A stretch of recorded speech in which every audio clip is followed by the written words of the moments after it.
Welcome to It's Not What You Think, episode 33, recorded on December 16th, 2021. Susan Partnow thrives on helping others to develop the skills and practices for conflict resolution through communication, collaboration, and creativity. She has traveled to hotspots all over the world with the goal of reducing conflict and teaching a better way to communicate without violence. This includes journeys to Israel, Niger Delta, Ghana, Liberia, India, Cuba, Burundi, and Guatemala, just to name a few. Susan Partnow is a board member of one of my favorite organizations, the Compassionate Listening Project, which teaches powerful skills for peacemaking.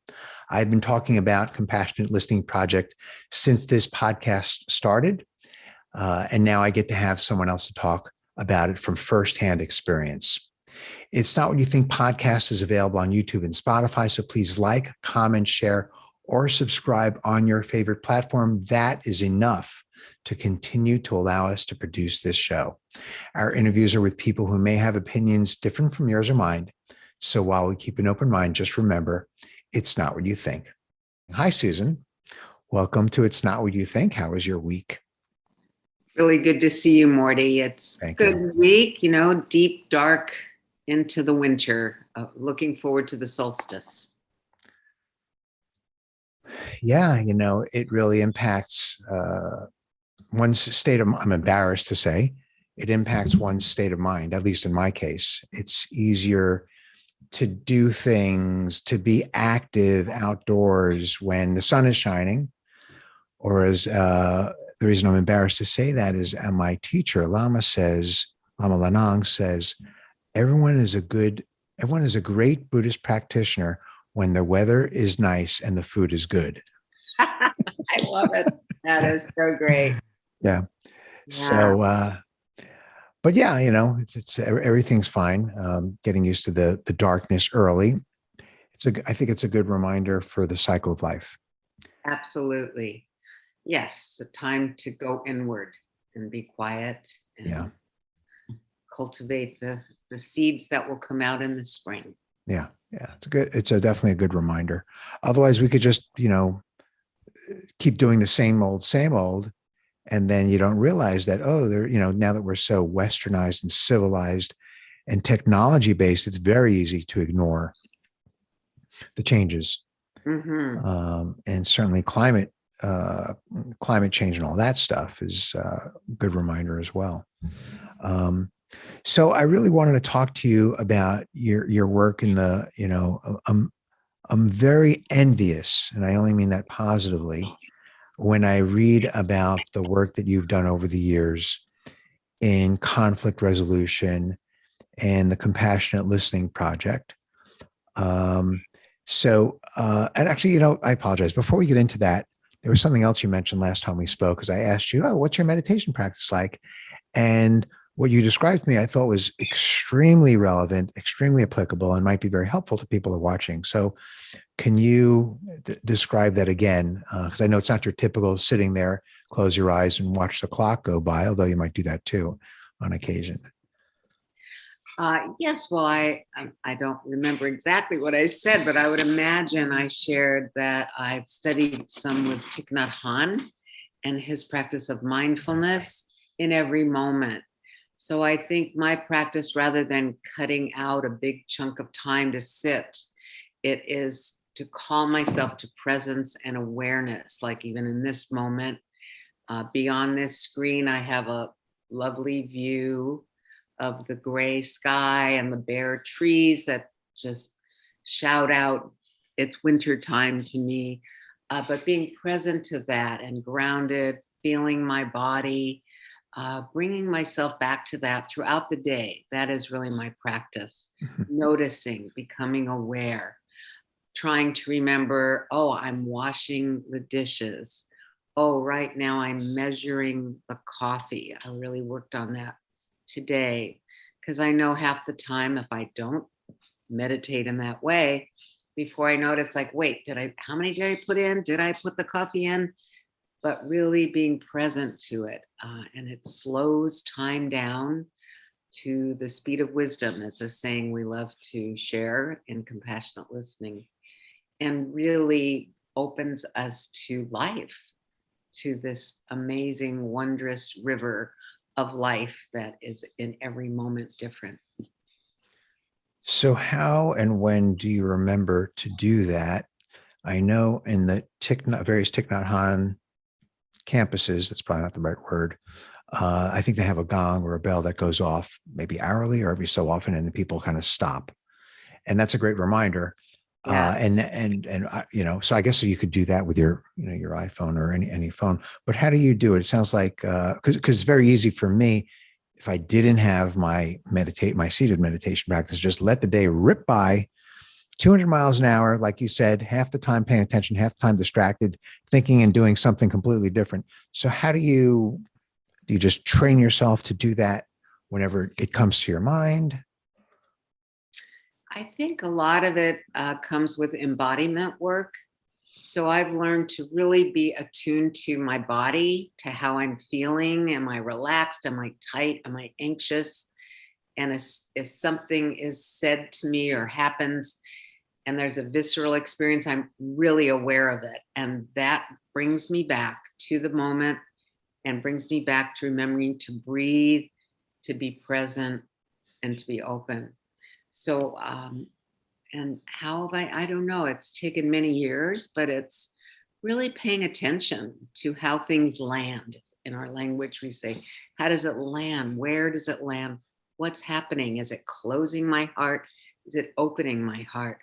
So I'm very attuned to that. And so throughout the day, there's reminders, because anytime I get a little triggered or activated, that reminds me to settle in and breathe and get regulated again.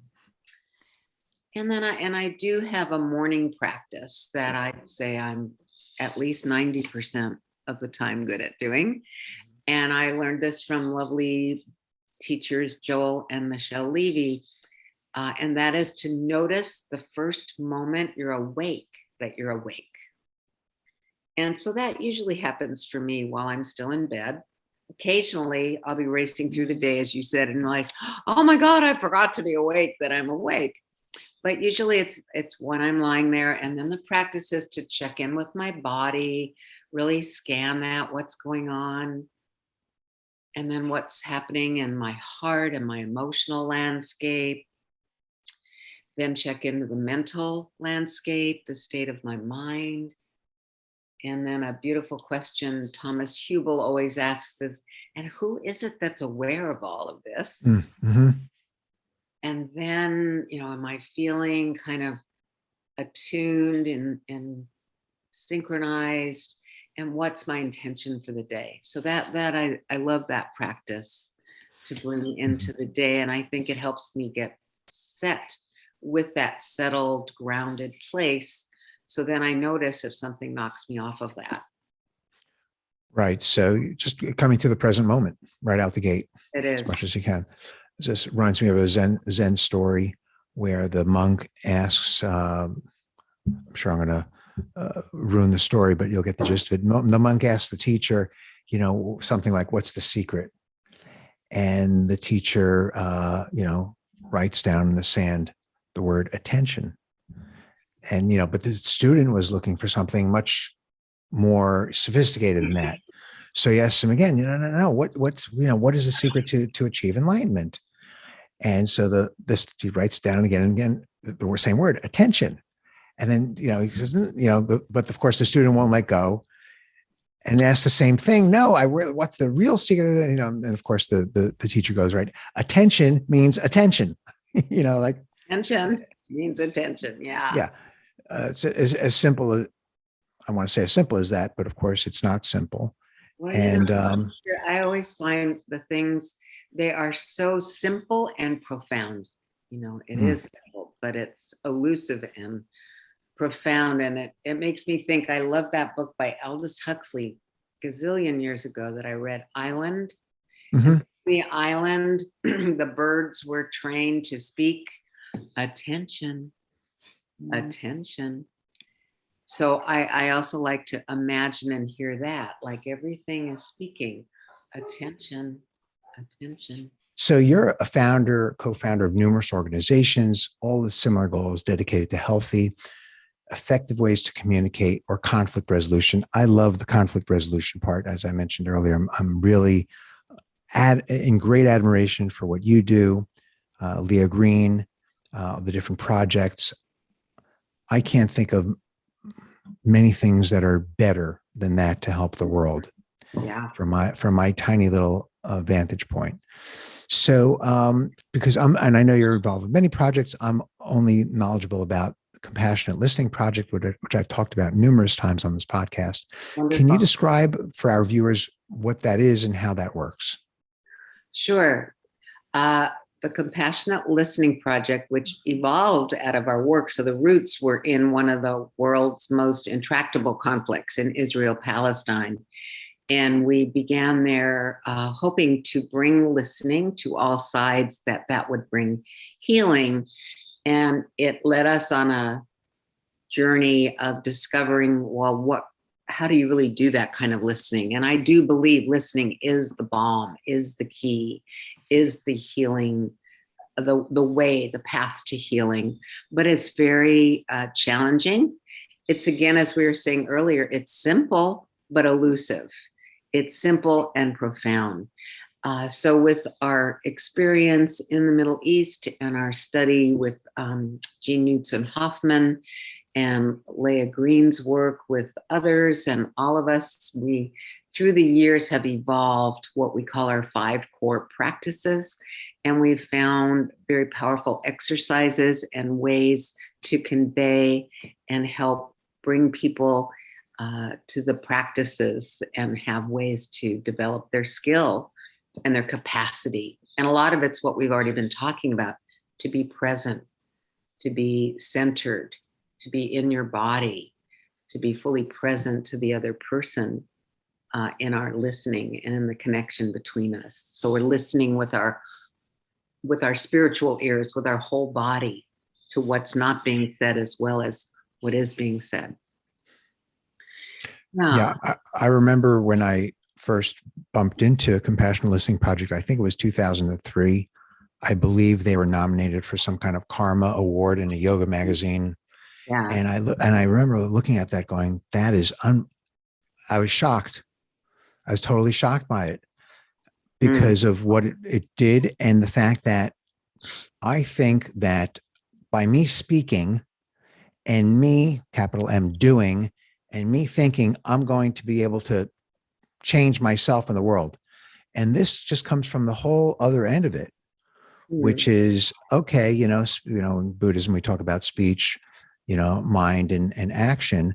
But here, this is saying something very, it's the other side of the coin, which is listening, how powerful listening can be, because I think I'm listening. But of course, now that I've studied and read quite a bit about CLP's work, and I took a small workshop with you a few months ago, it's a very difficult skill.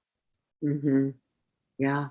Something that has to evolve, something that I think, I don't want to say requires, but, meditation, being present, all the things you talked about earlier. And then it all of a sudden becomes a two-way street. Otherwise, I'm just talking at you and you're talking at me. It's like, and maybe I capture 30, 40% of it because I'm busy judging you and oh, well, does she really mean it that way? I would do it this way. So I was totally fascinated by it and still love it very much. And I'm reminded of it whenever, especially when I get triggered, that, to kind of come back, not just to do my breathing and come back to the present moment and feel a little bit better for myself, but also then I can hear better. Yeah. And then I'm not going to trigger you because, you may say something unintentionally, you trigger me. And then all of a sudden, before you know it, we're just, we're bickering back and forth. So I think the listening is a great way to stop that. Yeah. And I think, I hear that your Buddhism is very important to you. And I think really bringing it to life in the marketplace of life, as Thomas Hubel says, is through this kind of communication. And so much of it is listening and being present to the other, and it allows them to really unfold from a deeper place. I think the quality of communication, even of what the person you're listening to says, I think is enhanced by the quality of our listening. It invites a deeper, richer, more reflective place from that person, and builds a kind of sense of trust, maybe, between the people to allow more wisdom and truth to arise. Yeah. And it's so difficult because it's really very seductive to hear myself speak. I got a lot to say. I don't even know what I'm going to say next, but I know it's going to be really important. I'm going to, it's so seductive, and we have to kind of almost put the brakes on it. There's a great Buddhist master named Shantideva. I don't know when he lived, 500,000 years ago. And he said, when I'm about to say something that's not skillful, make believe I'm a piece of wood. There you go. It's like, okay. So, so you mentioned Jean Knutson. She was a student of Thich Nhat Hanh, who is still with us, which is phenomenal. So how did it come to be? Let's start with, what was Jean Knutson Hoffman? What was she like? She must have been extraordinary in her own right. Yes, well, Leah worked with her closely. Okay. I met her a few times and certainly felt her big heart, her generous spirit, and her deep commitment to this work. But I can't really, I don't have any personal stories of Jean Hoffman.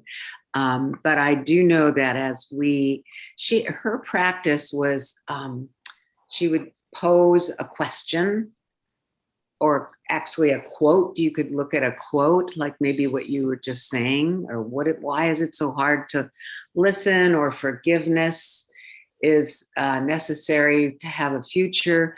And then the circle would just go around in kind of a council circle format, and each person would speak, and everyone would be witnessed. So it's this deep witnessing that I think was her idea, and her saying that an enemy is someone whose story you haven't heard.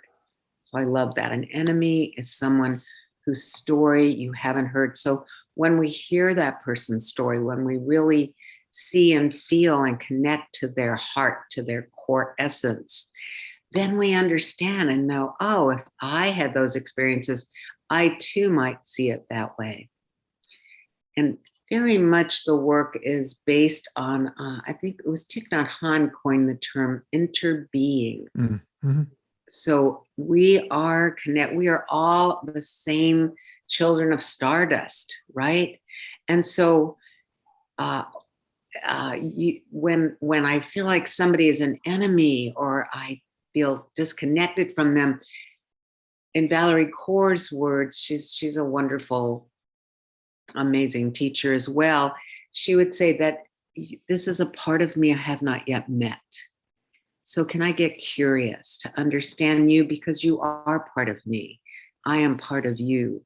So curiosity and wonder, and coming from my pure core to yours, listening beneath your story to that deeper part and wholeness of you, is what really this listening is about. So it's very healing. Did you go on a few of the trips to Israel? I went on one journey with Leah. And what was that like? Yeah, well, this was before we were still the Middle East Citizen Diplomacy Project. Right. So our aspirations were large, but we didn't yet have the toolkit. And I could see on that journey, people were getting into judgment, problem solving, fixing, advising. They were not listening. And I said to Leah, we have got to learn how to do this, because we don't know how. And it was soon thereafter that she met Jean Knutson Hoffman and started to, bring into our work the practices that we needed. Yeah. So it's a long process. I got to think that experience, looking back, was invaluable. Oh yeah.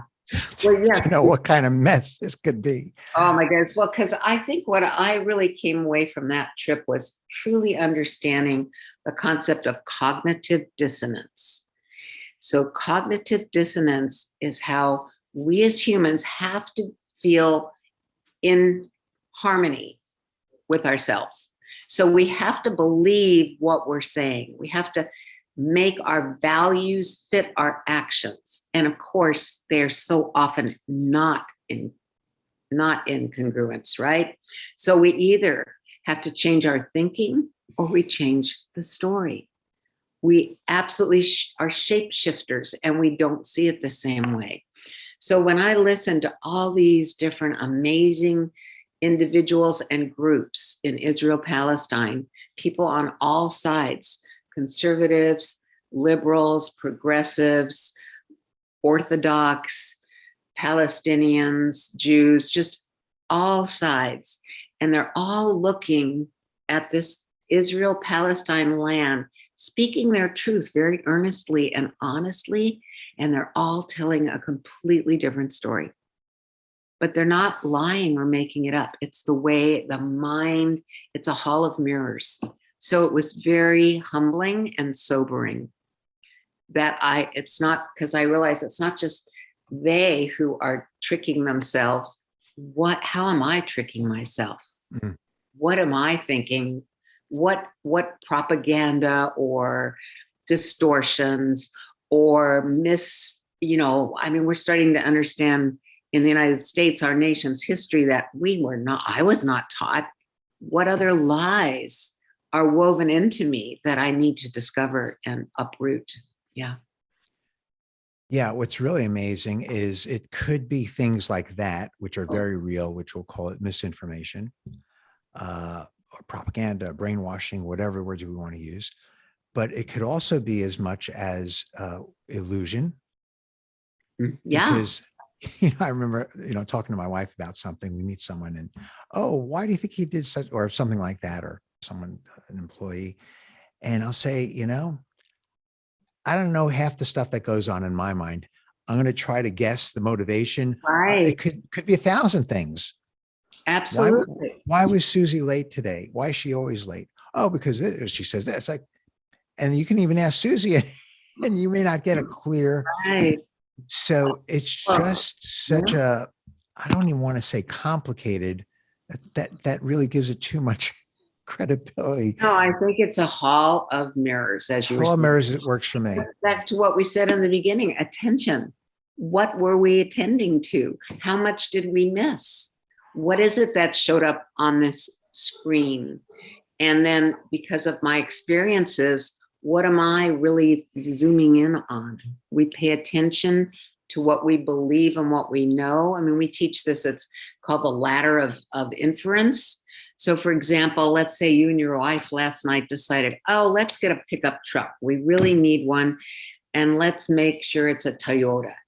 And then the next day, all of a sudden, the road's full of Toyota pickup trucks, right?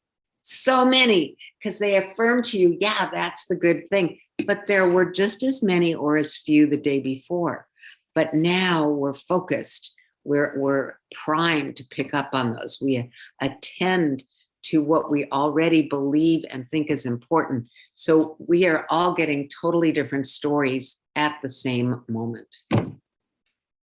Yeah. So the best I can do when I'm aware, paying attention, calm, good luck with that, is just to listen and be present and not judge, because it's not even like even if I was the greatest judge in the world, it's not that simple. It's a lot of things going on here, people's minds, people's perceptions, illusions, et cetera, et cetera. But something you said triggered a story that I just read a couple of weeks ago, which was hilarious for me. This is about one of the Suzuki Zen masters, and I forget which one. There are several of them, and in Tassajara, up in San Francisco area. And there was a student, this is in the 70s, and there was a student there who was like really very talkative, very emotional, very engaging, and he had this thing about, for whatever reason, about brown rice and how important that was. And that was such a great energy food and great for yoga. It's like, and the writer of the story, I want to say Lewis Richmond, who's a teacher as well, saying, and he was just watching the conversation that this guy was having with Suzuki Roshi, or one of the, I forget which one it was. And the kid's going on and on and on about the miracles and brown rice and this and that. We should, and the writer saying, I don't even think they have brown rice in Japan. But the master's is listening. And when he's all done, he goes, just very calmly, very quietly, it's his turn to talk. 8 minutes later, he goes, good food is very important. And then he walks away. And the guy was like totally stunned. I love it. Because what can you could say brown rice is important. There's 50,000 ways you can respond to that. Right. I agree with you. I disagree with you. Such a simple thing, but maybe it's not that simple. Certainly not to this guy. Mm-hmm. But what this master did though is he responded skillfully, mm-hmm. transcended. He listened. He didn't disagree. Yeah, well, it's a beautiful example of conflict resolution to go for the deeper value where there's common ground. So what can we agree upon? Good food is very important. Very important. Beautiful. Yeah. So that's it's a great mantra. It is a great mantra. And I think learning to look for the point of agreement, the point of what does make sense, the point of shared values, those are really important skills that we do teach in compassionate listening, and they are essential in conflict resolution, and especially in these days of such polarized times. So here's the way, the holidays are coming up where you and I are speaking for those who celebrate the Christmas season.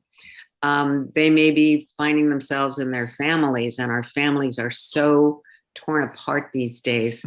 So I hope we all can remember to do our breathing, to stay centered, to not go into judgment, and to listen for what's that person really saying that I could agree with and see the sense in. Yeah. Right. And there's a ton of stuff to agree with. Something I try to do as well, whether it's personal relationships or work relationships, is I'll listen, hopefully well, quietly in my mind. And then I'll say, I agree with, and even if I disagree a little bit with it or a lot with what the person's saying, I agree that there's a problem. Otherwise we wouldn't be talking. I agree that we need to solve this problem. Or I agree with how you phrase this, or I agree with this part of what you're saying. Get that agreement out there first, because it just kind of lowers the bar. Yeah. Or even just saying, I hear how important safety is for you. I hear how important agency and freedom of choice is for you. I feel that way too. Find that place of agreement and shared values. Yeah. So, yeah. And I think it's a retraining of the mind. Mm-hmm. Yeah. Yeah, it's a practice. That's why we call it a practice. You gotta practice. Yeah. Every day. Yeah. And to know, we sometimes we mess up.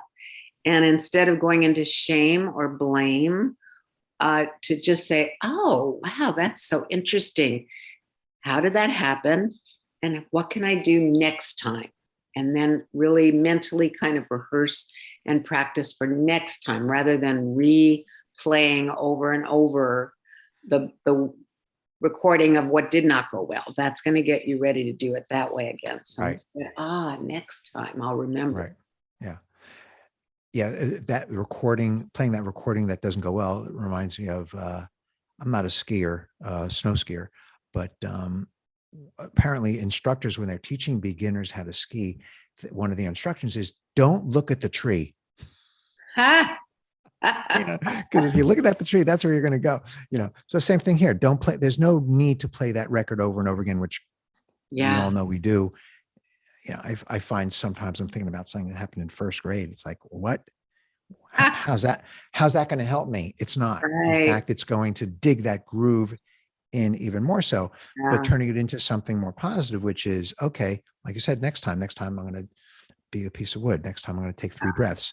Next time I'm going to respond saying, and over again. To me, it's like putting a little drop of water in a bucket. It's not very much, but you do it a bunch of times, there's going to be plenty of water in there. Filled up.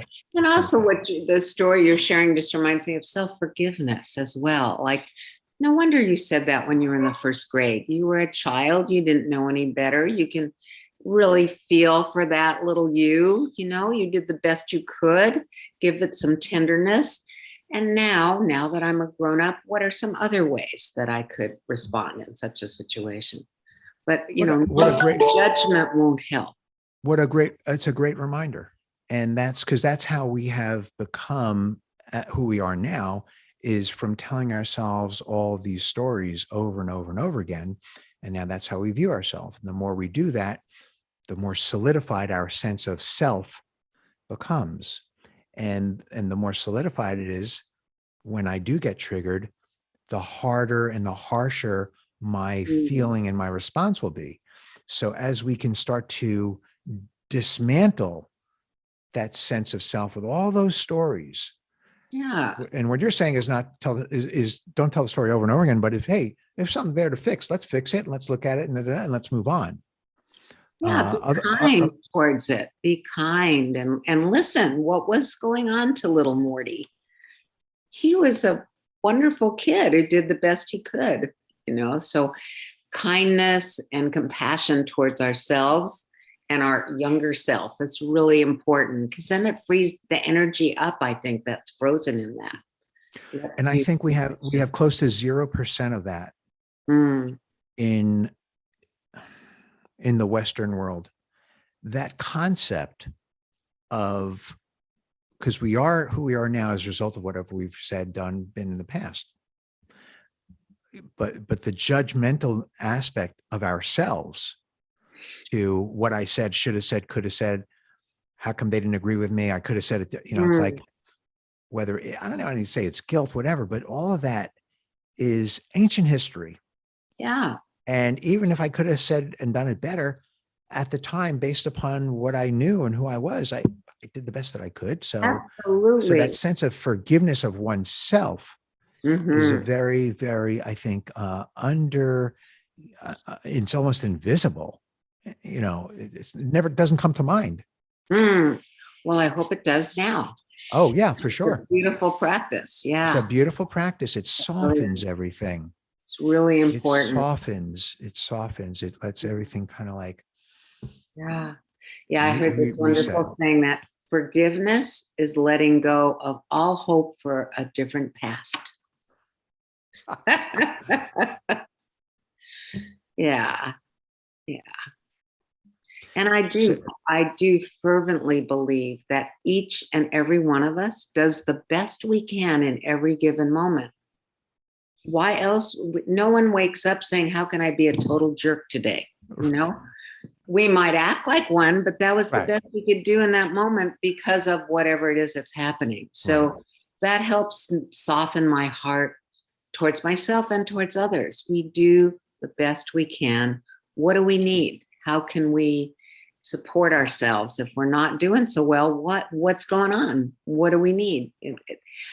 Oh, and I'll share this beautiful story. I was just visiting with a friend who has 2 adorable children that I adore. And she's such a great mom. And she has something she calls the time in corner, not time out. So when one of her children is upset or just out of sorts or just not being the best, the one you would like them to be, but it is, the best they can do is not very good. She can say kindly, is it time? Do we need to go to the time in space? Okay, they might be really upset. And they go and they cuddle until the child calms. And then on the wall, they can point to how they're feeling. Or the older child can express, I was feeling really angry or sad or scared or whatever. And then on the wall, there's also choices. What do you need right now? Or the child could express, I need a glass of water. I need my blankie. I need my teddy bear. I need a cup of tea, whatever it is. So what a beautiful thing. We need to call ourselves in, not call ourselves out. We need time in, not time out, because we are doing the best we can.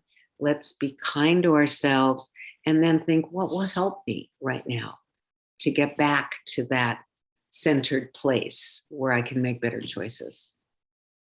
Yeah, it's like a reset button. And I'm not going out somewhere to reset or being set aside or quarantined to be reset. No, it's like, Yeah, this is, if anything, it's a great opportunity to kind of touch base with one's present moment. exactly. I was taught to give kids time out. Like if you're not behaving right, like what a terrible thing. Like you're Penalty. upset, so you're banished. No, Right. you're upset, so I'll give you more love. That's what they're saying is I'm hurting. Yeah. So we need to give each other and ourselves time in. Yeah. Love that. So, as I mentioned earlier, a few months ago, I took a course with you, Taste of Compassionate Listening, I want to say, which is a great experiential introduction to what you advocate and all the things we're talking about, and really phenomenal, just a taste A of little the taste. tools, just a little taste of the tools that one can use, learn for oneself, family, companies, countries, et cetera, et cetera. And what I enjoyed first and foremost was the content, a lot of the tools you're talking to now, but of course you go into it deeper and we practice it. Even though it's on Zoom, it was a great opportunity. Mhm. Listening better, resolving conflict, things like that. Second thing I enjoyed was I enjoyed meeting the people, because you're in a group of Mhm. people who all have the same goal to improve oneself and Yeah, improve the deep world. yearning. Yeah, a yearning. So it's always nice to be in a group like that. Mhm. Um, to be surrounded with the people of like mind. I guess my question is, how are you able to practice a lot of the, not, or implement, not because, practicing and implementing all those tools when people are hot under the collar, Mhm. which is, you want to talk about Israel and Palestine, you want to talk about all these other hotspots. We have a long list of hotspots around the world where people are suffering. Someone's daughter, husband, mother was shot, tortured, in prison, things like that. So I know that the tools work in those situations, but how do you do it? How does it feel? It must be much harder. What's that experience like? It's one thing to hate to use this analogy, shoot a gun on the range. It's another thing to be out in war and have to use that tool. Mhm.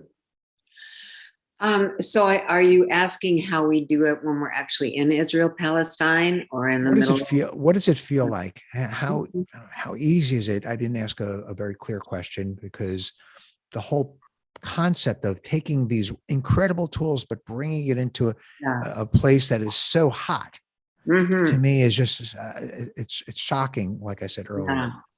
So what is Well, that like? How does that work?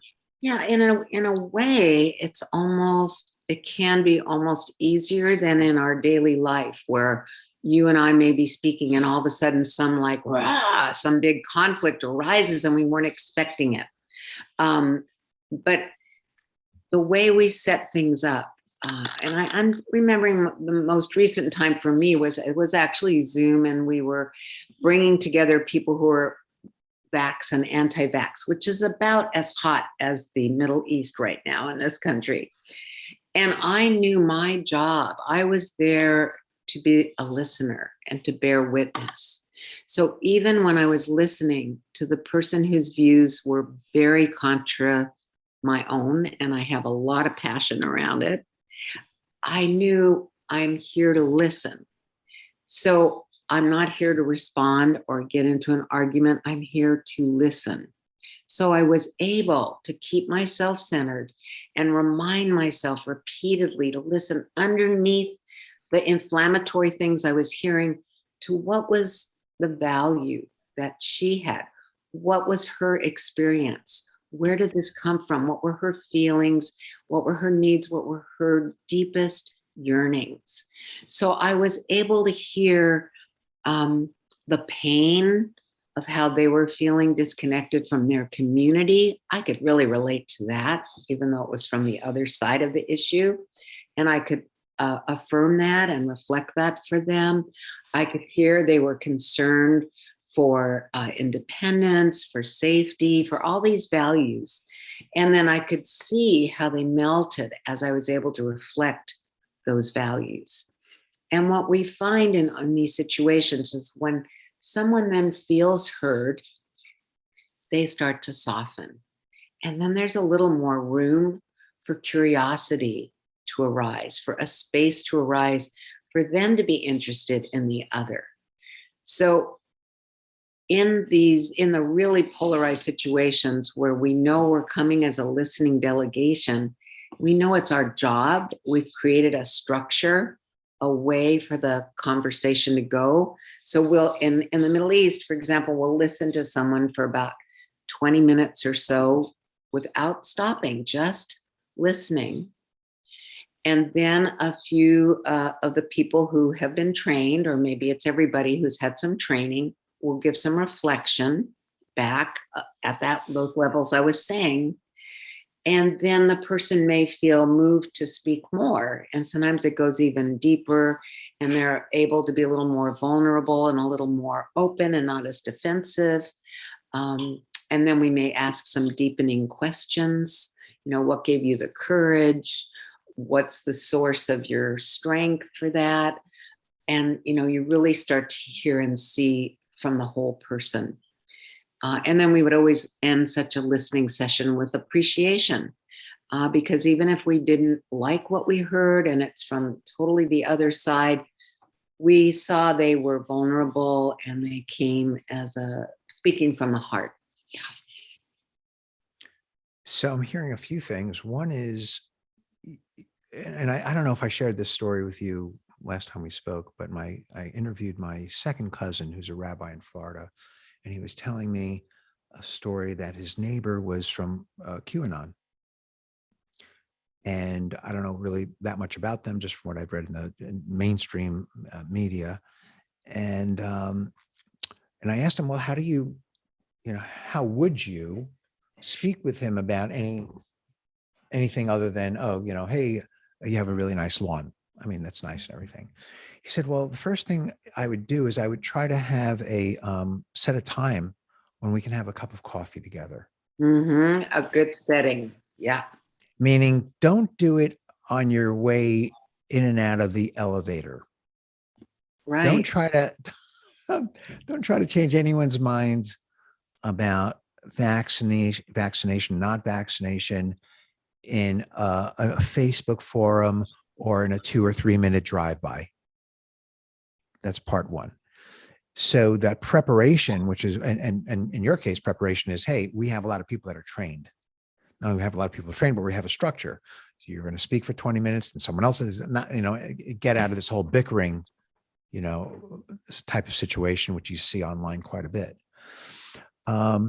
But the other thing is, there's really the goal of that meeting that you had is not to convince anyone to take a vaccine or not. So you have to almost set your goals, because that's not going to happen with something so deeply entrenched. No one has ever, whose mind has ever changed through a conversation? You know, I think what happens is hearts can be changed. When you really feel seen and heard and honored in a dignified way, there's more space.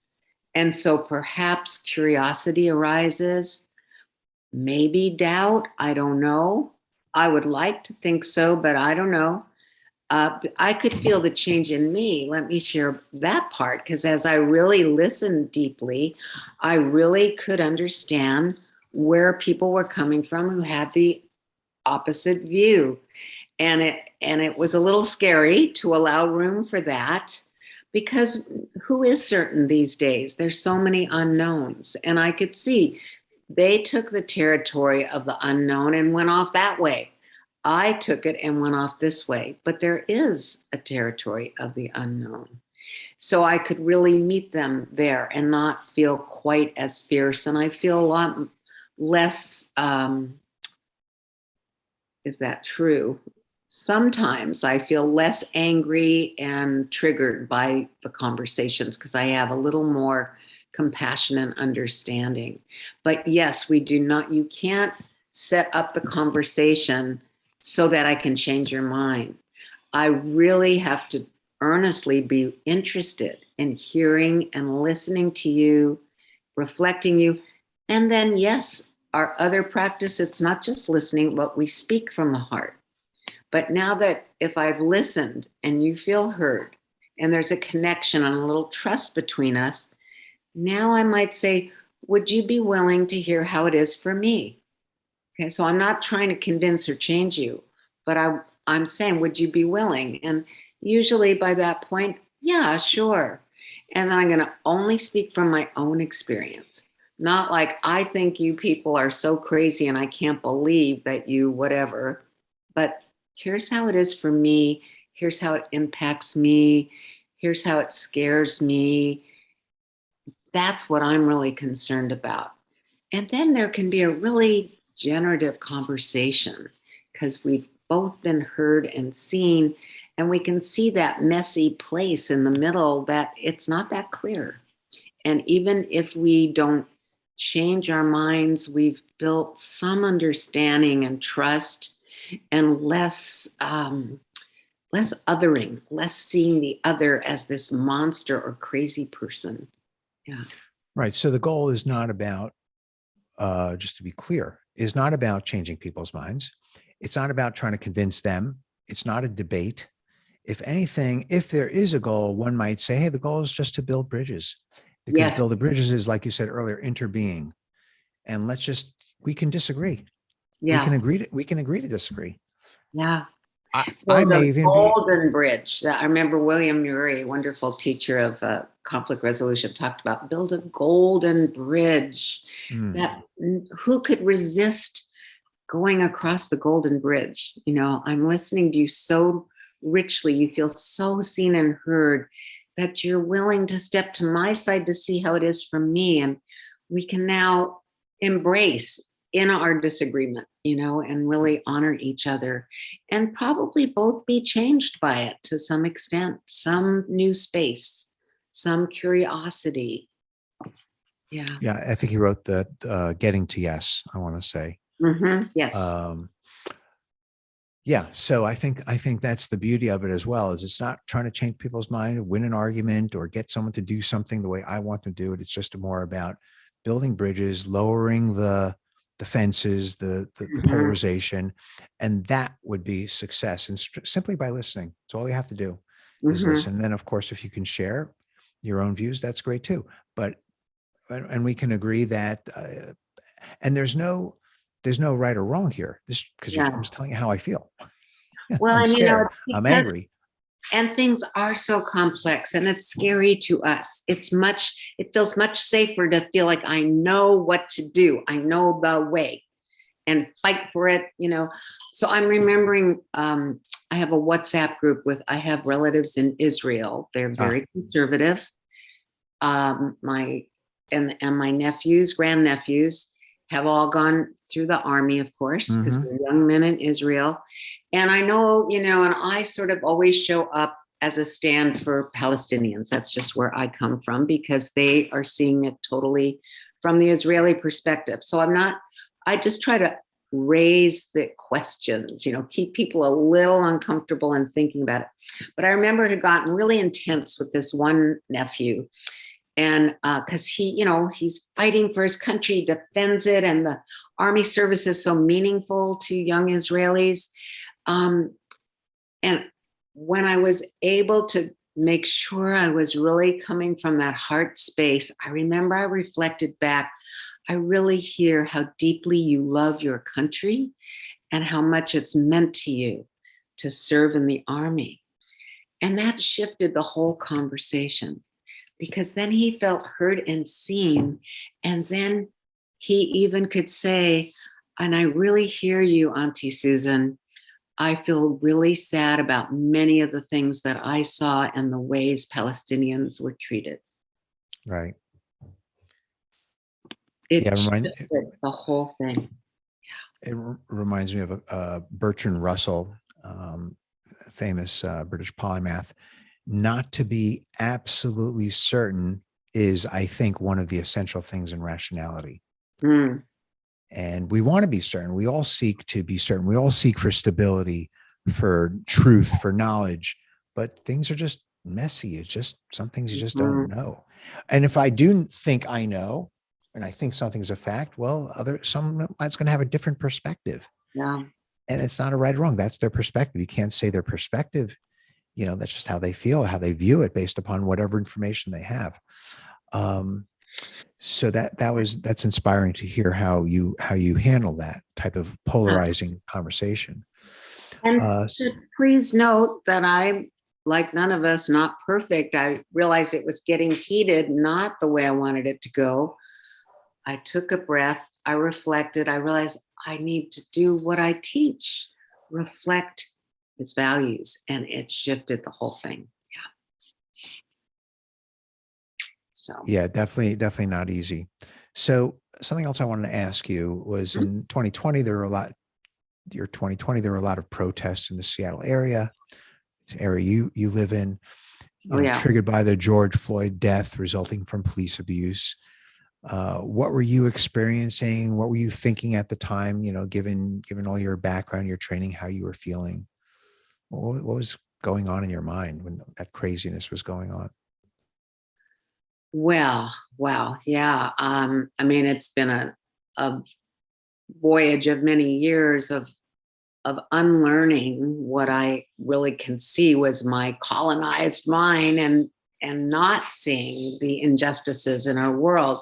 So for me, it was just another veil being torn off and really understanding the rage and the pain of people of color. And then, of course, also noticing and witnessing the very militarized response of police and how that just escalated everything, and it got really scary. So I would be watching, but I wasn't out there. I was also not wanting to be in a group because of the pandemic, but I could see it escalating.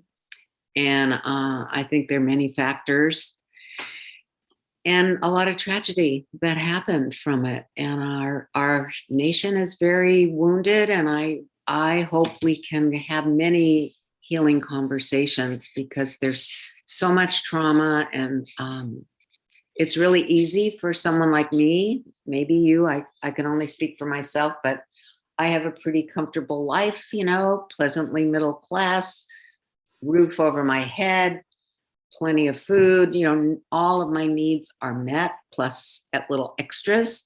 And I don't have to be afraid if I'm pulled over by a policeman. But I totally get how many of the people I know who are people of color aren't in that situation. And so I try to really find ways to help wake people up to that. So for me personally, I guess I take a lot of the anguish, anger, and hurt I feel. And right now I'm involved with the Poor People's Campaign. I don't know if you've heard of that.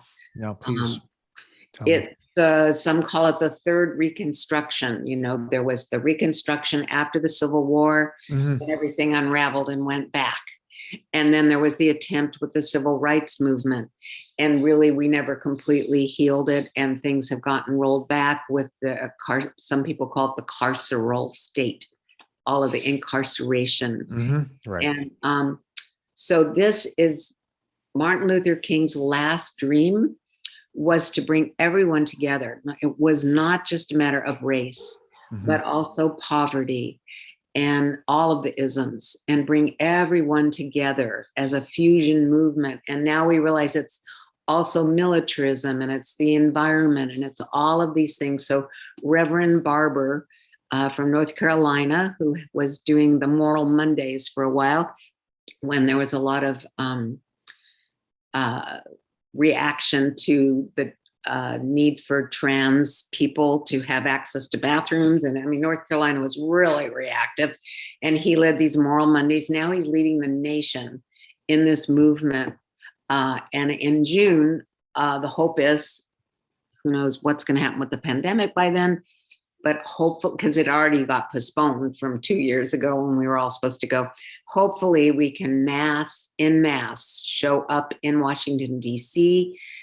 Tens and 50s and hundreds of thousands of people is what we're hoping coming together to really show the power of the people to heal these deep wounds and the trauma of our history in the United States and really bring equality and justice. He calls it ending the 5 evils, which is racism, militarism, environmental, poverty, of course, poverty, and war, conflict, othering, all the othering. So that for me is how I deal with all of the feelings that are right there ready to be evoked that you're mentioning were certainly seen here in Seattle right after George Floyd's murder. Yeah, at its most minimal level, my view is that when, God forbid, you have a cancer, it's good to know that it's there. Yeah. Because then you can do something about it.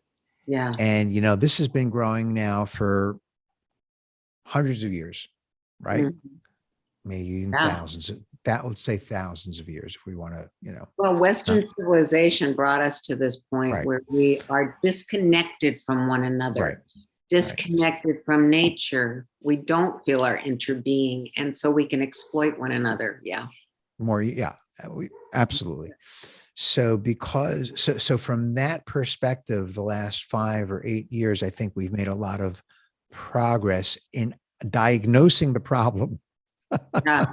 Well, and so if you think of cancer, how do we ignite our immune system? So this Poor People's Campaign, I think, is the immune system. It's us coming together, the power of the people. I don't know if you've ever been an activist and gone out on the streets, but I feel the most alive and empowered when this is democracy.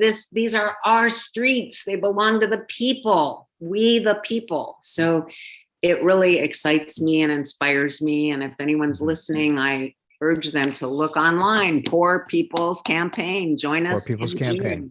Beautiful. I'll be there in Washington, D.C. And every state has a committee organizing now. So it's really coming together in a beautiful way. Yeah. Wow. All power to you. Okay. Last question. So if Jean Knutson, I always save the hard questions for last. Okay. If I started with the first one hard question, you'd get off Zoom in 3 minutes now. Oh. So if Jean Knutson was on the podcast, what would you want to say to her or ask her? Well, I'd certainly want to say blessings to you for your life's work and for how you help pass it on to Leah and therefore to all of us carrying on this work. And I believe we're bringing it to good places and deepening it in many ways. Yeah. So appreciation, great appreciation. Yeah. We're so blessed because if you want to look at it the other way, imagine what it would be like if we didn't have that. Right. It'd be, so how blessed and how lucky or fortunate, whatever words you want to use, that we have that teaching. Yeah. And maybe my question would be, how was she able to keep her heart open to always see that an enemy is someone whose story you haven't heard? Yeah. Good. Well, thank you for sharing that. So we made it through. All right. I would like people to know there's a couple of classes coming up. Please, absolutely. Please tell us. So the one you took, the taste, I'm doing another taste of compassionate listening. Right. That's just a 1 session give it a try. And then in February, the 7th, and then on the 14th, so ending on Valentine's Day, is a self-care, self-compassion. Beautiful. So that will be really delicious. And then I haven't quite set the dates yet, but I'll be teaching a 5-session basic intro in March and April. And there's other wonderful teachers from our organization who are teaching. So people can look at the Compassionate Listening website and sign up for a workshop. It's a practice. You'll learn the skills. You'll meet beautiful people, like you said. So I hope people will join. If people read Yes Magazine, do you know Yes Magazine? I don't know it. But Oh, tell you us, should. It's awesome. tell us about it. IES exclamation point. It's just a beautiful quarterly publication. And they just happened, this last one had a great story on the third Reconstruction and the poor people. Okay. So when this podcast gets posted, of course, I'll let you know. And then if you want to send me any of those links, oh, that would be great. then I will then put it under the podcast for sure. So, oh, wonderful. Because we didn't talk about the other organization I'm with, and I'm on the board. I'm the board president now. So I should mention them.